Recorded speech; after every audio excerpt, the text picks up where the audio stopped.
Alhamdulillah, salatu wassalamu ala Rasulillah. Pada kesempatan kali ini kita akan bahas tentang sunnah yang ditinggalkan oleh sebagian kaum muslimin, yaitu sunnah berdoa tatkala hendak berbuka puasa. Hadis ini diriwayatkan oleh Imam Ibnu Majah dalam sunannya dari riwayat Al-Walid bin Muslim dari Ishaq bin Ubaidah Al-Madani. Beliau berkata, sami'tu Abdullah bin Abi Mulaikah yaqul, aku mendengar Abdullah bin Abi Mulaikah berkata, sami'tu Abdullah bin Amr bin Al-As yaqul, aku mendengar Abdullah bin Amr bin Al-As berkata, qala Rasulullah sallallahu alaihi wasallam, Rasulullah sallallahu bersabda, inna lis-shaimi 'inda fitrihi la da'watan ma turad, sungguhnya bagi orang berpuasa tatkala dia berbuka ada sebuah doa baginya yang tidak tertolak. Qala Ibnu Abi Mulaikah, Ibnu Abi Mulaikah berkata setelah itu, sami'tu Abdullah bin Amr yaqul, aku mendengar Abdullah bin Amr bin Al-As berkata, idza aftara, itu dia berdoa tatkala dia berbuka, Allahumma inni as'aluka bi rahmatika allati wasi'at kulla syai'in an taghfir li. Ya Allah, aku mohon kepada Engkau dengan rahmat-Mu yang meliputi segala sesuatu agar Engkau mengampuni aku. Hadis ini dihasankan oleh Syuaib Al-Arnaud rahimahullahu ta'ala dalam ta'liq beliau terhadap Sunan Ibnu Majah, karena datang dalam riwayat-riwayat yang lain. Di antara juga datang dalam riwayat Abu Daud At-Tayalisi dalam musnadnya dari sama Abdullah bin Amr bin Al-As, ya. Fakana Abdullah ibnu Amr idza aftara da'a ahlahu wa waladahu wa da'a. Adalah Abdullah bin Amr bin Al-As radhiyallahu anhuma, jika dia berbuka puasa maka dia panggil keluarganya dan anaknya, istri dan anaknya, kemudian beliau berdoa.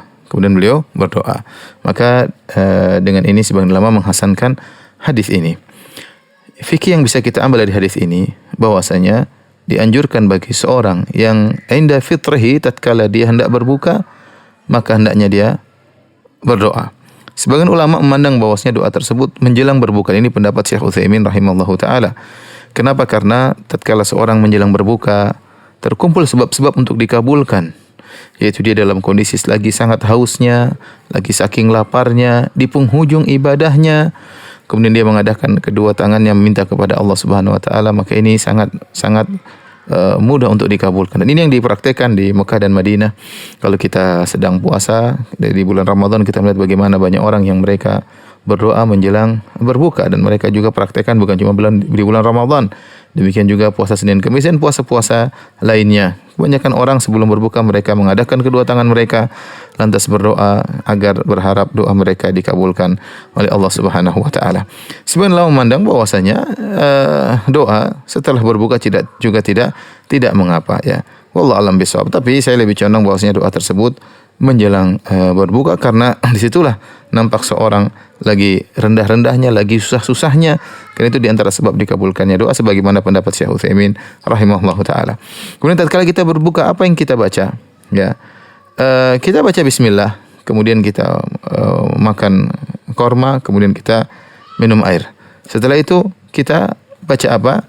Maka datang sebagian riwayat seperti doa dhahabadh dhama'u wabtallatil uruqu wa thabatal ajr insyaallah, ya, telah hilang dahaga, kemudian telah basah kerongkongan dan telah tetap pahala, ya, insyaallah taala.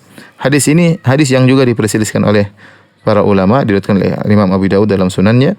Namun mayoritas ulama menghasankan hadis ini seperti Daruqutni, Ibnu Hajar, Syekh Albani rahimahullahu taala, dan didhaifkan oleh Syekh Al-Muqbil rahimahullahu taala. Namun mayoritas ulama menghasankan hadis ini. Hadis ini maksudnya dibaca, yang lebih kuat adalah setelah kita minum, karena Nabi berkata dalam doanya tersebut, dhahabadh dhama'u, telah hilang dahaga. Artinya seorang sudah minum. Wabtallatil uruqu, dan juga kerongkongan sudah basah. Wa thabatal ajru, dan telah tetap pahala. Dan hadis ini membuat kita termotivasi untuk puasa. Kenapa? Memang kita letih, memang kita haus, ya. Tapi haus tersebut hilang. Tatkala kita berbuka, haus tersebut hilang, yang tetap apa? Sabatal ajru, pahala tetap. Akan kita dapatkan pahala tersebut pada hari kiamat. Akan kita dapatkan pahala tersebut di surga. Pahalanya tetap dan abadi. Ada doa yang lain juga seperti disebutkan oleh Abdullah bin Amr, ya, dalam hadis yang kita bacakan tadi di Ibnu Majah. Beliau berdoa, Allahumma inni as'aluka bi rahmatika allati wasi'at kulla syai'an taghfir li. Ya Allah, aku mohon kepada Engkau dengan rahmat-Mu yang meliputi segala sesuatu agar Engkau mengampuni aku. Perhatikan di sini, Abdullah bin Amr bin Al-As ya baca doa, dia tidak menyandarkan doa ini kepada Nabi sallallahu alaihi wasallam. Ini menunjukkan bahwasanya Abdullah bin Amr bin Al-As memahami kita tatkala hendak berbuka boleh berdoa dengan apa saja, doa apa saja. Mau kita berdoa dengan dhahabadh dhama wa abtalatil uruq wa thabatal ajr insyaallah, atau kita berdoa dengan doanya Abdullah bin Amr bin Al-As radhiyallahu anhu, Allahumma inni as'aluka bi rahmatika allati wasi'at kulla syai'in an taghfirli, atau kita berdoa dengan suatu hadis yang sanadnya lemah, yaitu Allahumma laka sumtu wa alaika aftartu, ya Allah, aku berpuasa karena Engkau, ya, dan aku berbuka ya karena Engkau. Ya, maka ini juga diperbolehkan tatkala seorang hendak berbuka. Ya, meskipun hadisnya dhaif tetapi maknanya baik. Oleh karenanya para ulama mazhab yang menyebutkan tentang dianjurkan berdoa dengan doa ini, Allahumma laka sumtu wa bika amantu ala rizqika aftartu, ya, maka dianjurkan untuk dibaca tatkala hendak berbuka. Intinya para ulama memahami bahwasanya disunahkan untuk berdoa menjelang berbuka, dan ketika berbuka kita boleh berdoa dengan doa apa saja. Ya, yang penting kita bilang bismillah, kita boleh doa dengan doa apa saja. Yang penting kita khusyuk dalam berdoa. Jangan lupa ya, bahkan kita boleh manggil keluarga, ingatkan anak-anak, istri untuk berdoa.